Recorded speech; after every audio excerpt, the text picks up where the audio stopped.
Hello friends, welcome to iExamB. In this video, we are going to discuss previous year questions of English of SSC CGL 2020 question paper जो tyre 1 में आया था. उसमें English के 25 questions में से 13 questions we will discuss in this video and the rest 12 questions we will discuss in another video. So starting with the questions, the first one was sentences of a paragraph are given below in jumbled order. Arrange the sentences in the right order to form a meaningful and a coherent paragraph. So what is the purpose of these kind of questions? These are parajumbles. And अब इस तरीके के questions को approach कैसे कर सकते हैं? ये parajumble questions होते हैं. इसमें आपको number of statements given होती हैं. उनको पढ़ के आपको एक overall image समझनी होती है, एक story सराउंडिंग दो सेंटेंसेस उसको समझ के फिर इन सेंटेंसेस को अरेंज करना होता है. So let's see. First sentence is when we got near we saw it was the steam rising from the hot springs. We saw in the distance a great column of smoke. We wondered if it came from a chimney or a burning house. We thought of taking a bath in the hot water. So now if you see, the first sentence starts with when we got near. That means earlier they were far, and this clearly shows that this cannot be the first sentence. Moving to sentence B, we saw in the distance a great column of smoke. So this appears, this could be the first sentence. We wondered if it came from a chimney or a burning house. So again, this is a connecting sentence. The first sentence would be B. We saw in a distance a great column of smoke. We wondered if it came from a chimney or a burning house. When we got near, we saw it was the steam rising from the hot springs, and we thought of taking a bath in the hot water. So overall picture is, कुछ लोगों ने दूर से smoke देखी, उन्होंने सोचा ये chimney में से आ रही है या कोई घर जल रहा है.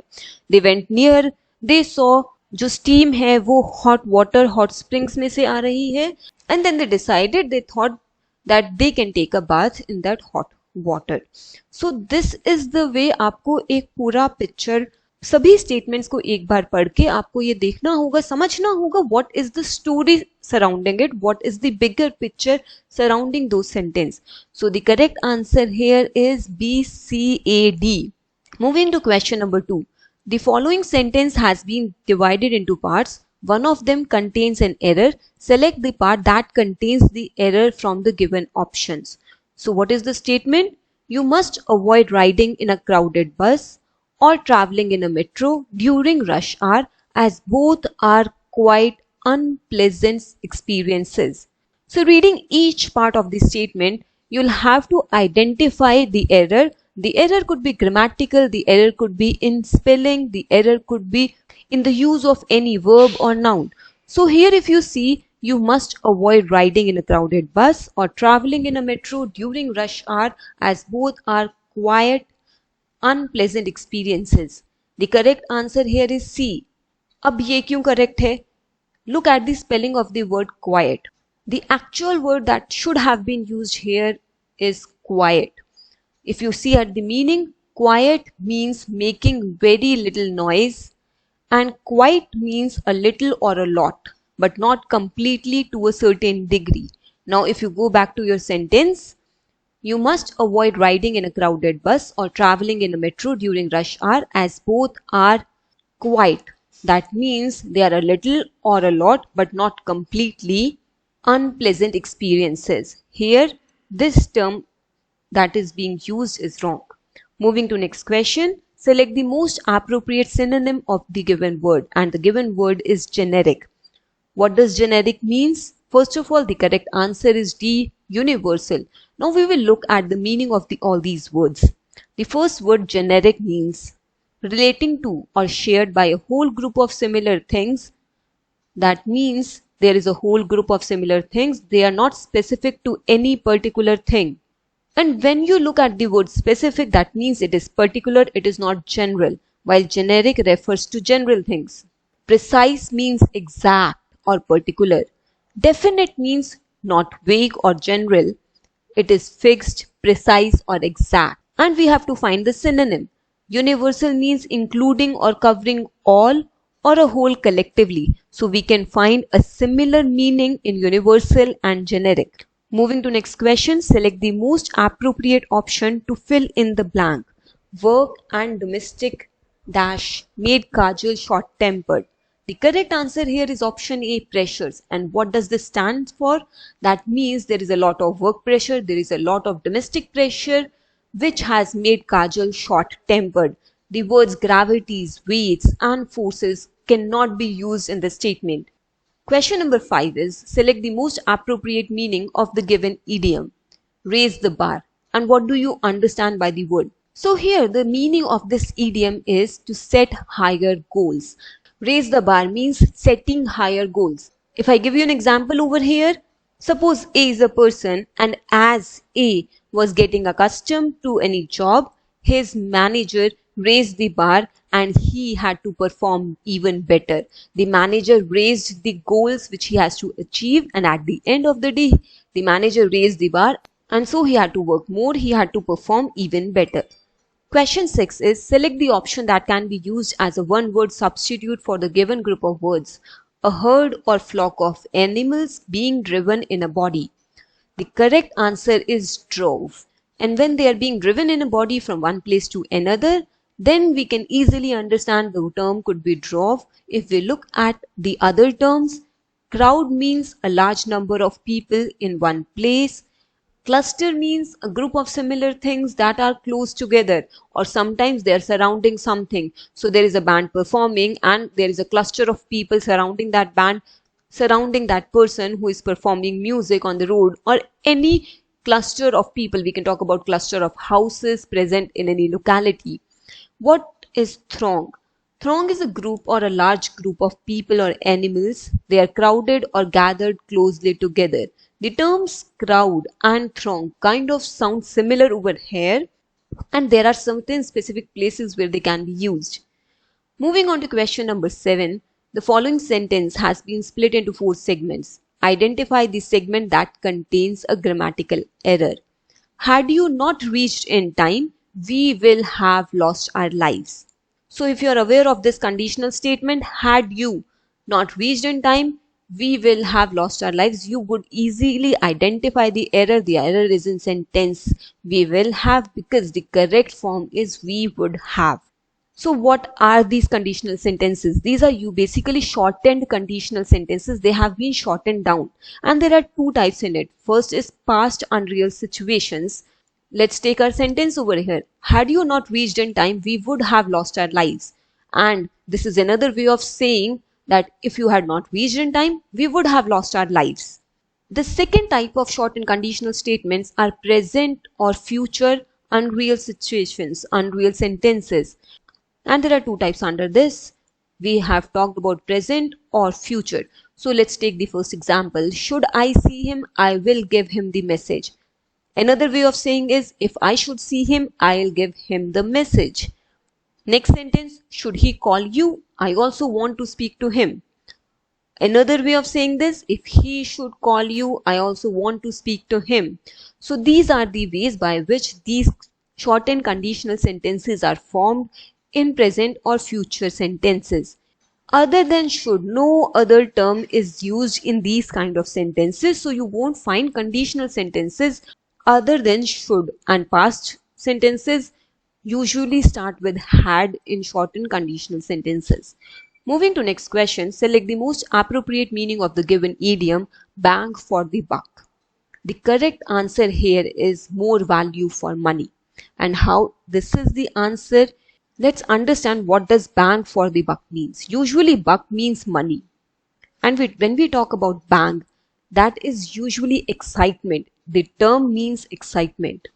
So if you get more bang for your bucks, you are getting a better result for the amount of effort or money that you have put into something. If we understand with an example, there is a lady who is saying, my husband always looks for the best bang for the buck. So I hate shopping with him because he is looking for the best value for money. I don't like spending the whole day shopping. If I see something I like, I just buy it. That means the lady is referring that if I like something, I will buy it spontaneously, instantly. But my husband will always look for the best thing that can be bought for the same amount of money. He will He will look for more value for the same amount of money. Question 9 is select the most appropriate antonym of the given word. Focus on the terminologies, whether it is asking for antonym or synonym. So here the term is gradual, for which the antonym is being asked, and the correct answer here is abrupt. And how? Gradual means happening slowly or over a long period of time and which is not sudden, while abrupt means sudden and unexpected. So abrupt is kind of an antonym for gradual. It is opposite meaning. When we talk about the other terms, regular means being done or happening often. Gentle means which is not strong, violent or extreme. And when we talk about slow, it is not doing something immediately, it is moving or doing something or happening without much speed. So when we are talking about synonym, slow will become the synonym for gradual, and here abrupt is the antonym for gradual. Moving to next question. Question 10 is select the most appropriate option to substitute the underlined segment in the given sentence. If no substitution is required, select no substitution. So here the underlying sentence is plays the drum if you press. Now reading the sentence, the toy drummer plays the drum if you press the button at the back. The options are played the drum if you are pressing, no substitution, playing the drum if you pressed, or will play the drum if you will press. So here if you see, it's kind of a sentence which is dealing with the present tense. It says अगर आप button press करेंगे toy drummer drum बजाएगा. So here if you press the button at the back, the toy drummer plays the drum. Now if you substitute the underlined statement with the one given in the sentence and try to reframe the sentence, the toy drummer played the drum if you are pressing. This cannot be the option because here past and present tense are being used in the same sentence, and the time period of any paragraph of any sentence cannot refer to two times, cannot refer to past or present at the same time or past or future at the same time.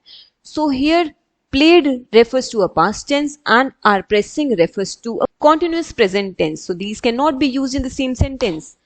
Option C is the toy drummer playing the drum if you pressed. Again we have two tenses. The toy drummer will play the drum if you will press. Usually with the if you do not use will.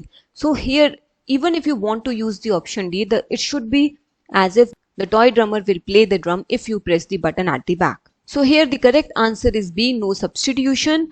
The statement is itself correct. Moving to question number 11. Select the option that can be used as a one word substitute for the given group of words. A group of 3 novels or plays, each complete in itself. The correct answer is C, trilogy. So a group of 3 novels or plays, each complete in itself, is called a trilogy. Now what are the meaning of other terms? The term triplet refers to one of the 3 children or animals that are born to one mother at the same time. The word triumvirate refers to one of the commission or ruling body of 3. Here again we have a group of 3 people, a group of 3 children, but they refer to different groups. One of the 3 persons associated in any office or position in authority is again triumvirate. And what is a triumvirate? It is a small plate which is placed under a hot serving dish to protect a table or surface, or it is an iron tripod or bracket for a cooking pot or kettle to stand on. And you can understand it more clearly within diagram. So trivet is this kind of thing which you usually place under a hot dish to protect a table or a surface. Moving to next question, select the most appropriate antonym of the given word seize. The correct answer here is loosen. Again focus that you have to look for antonym here. And why is loosen the synonym? If you look at the meaning of seize, it means to take hold of something suddenly and firmly, or to grab something. The other words which have the same meaning are clutch, grab, grasp, snatch and take. So we have 3 synonyms over here, and this is the antonym of the word seize. Question number 13 is select the most appropriate synonym of the given word regime. The correct answer here is rule. What regime means is it is a mode or system of rule or government. Territory, space and country are not the meaning of regime. For example, we talk about Ashoka regime, when Ashoka ruled for 37 years. So we are here referring to the rule. So these were the previous year questions from CGL 2020 Tier 1 question paper. The rest we will cover in the next video. Stay tuned to iExamB channel. Subscribe to the channel for all the latest updates. Do click on the bell icon. Also subscribe to SSC B channel where you are finding this video, where you can easily find all the information, all the content related to SSC exam. Thank you so much.